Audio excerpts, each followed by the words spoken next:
So here we have the Nissan Qashqai Tecna on an 18 plate.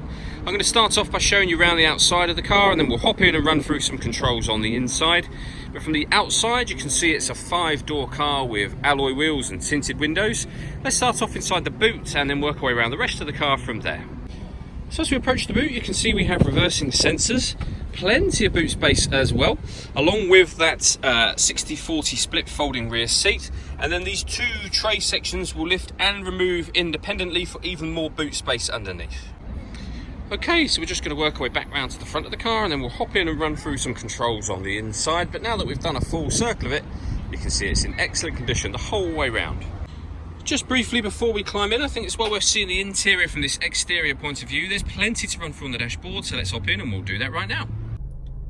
Okay, so now that we're inside the car, we're going to start with the dials. On the left hand side we have the rev counter, and on the right hand side the speedometer and fuel gauge. In the middle you can see the total miles for this car are 15,947. Above that we have a digital readout for the speedometer. You can change the information that's displayed there by using buttons on the steering wheel, as you can see, for various different bits of information, including your satellite navigation menu, an audio menu, driving age. You can see all of them, and eventually you'll get back around to the beginning again. If we back out to the steering wheel, the buttons I was using just a moment ago are here. We've also got stereo controls over that side, and on the right hand side we have cruise control and speed limiter, as well as the ability to answer and end phone calls. We also have voice activation for the phone, so you can hit that button, ask it to dial anyone in your contacts list, and it can do that for you without you having to take your phone from your bag or pocket. That is, of course, once you paired the phone up, and that is done over on the touchscreen in the centre just here. Hit the phone icon and then connect, pair new device, and follow the instructions on screen from there. When it comes to music in this car, you can see radio-wise we have DAB, FM and AM radio. You can listen to your own music via the CD player. This car's also got auxiliary and USB inputs, and you can stream your music wirelessly via Bluetooth audio as well. All of that is on top of the satellite navigation that this system has. There's a full video showing how that works on both our website and on our Facebook page, and we have a 360 parking camera as well.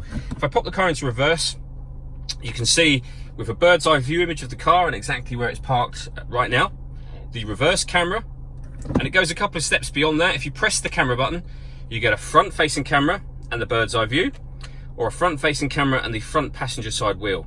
And on top of all of that, this car's got autonomous parking, which means that it's able to park itself by steering you into the space. And you can see that you can either do a parallel park or a bay park. Whichever you want to do, hit the button and you'll get instructions on screen telling you what to do. And there's a full video showing how that works on both our website and our Facebook page, and you can cancel that at any time you wish to. Working our way down, we have dual zone climate control, so you can adjust the passenger and driver temperatures, the fan speed up or down. You can determine where you'd like the air to be distributed. When you're happy with all of those settings, you can turn the air conditioning on, and of course same button to turn it back off again. Or you can hit auto. The car will now maintain the temperatures you've asked for by taking full control of the fan speed for you. You can hear it doing that now. To override it, simply readjust the fans to whatever level you want them on.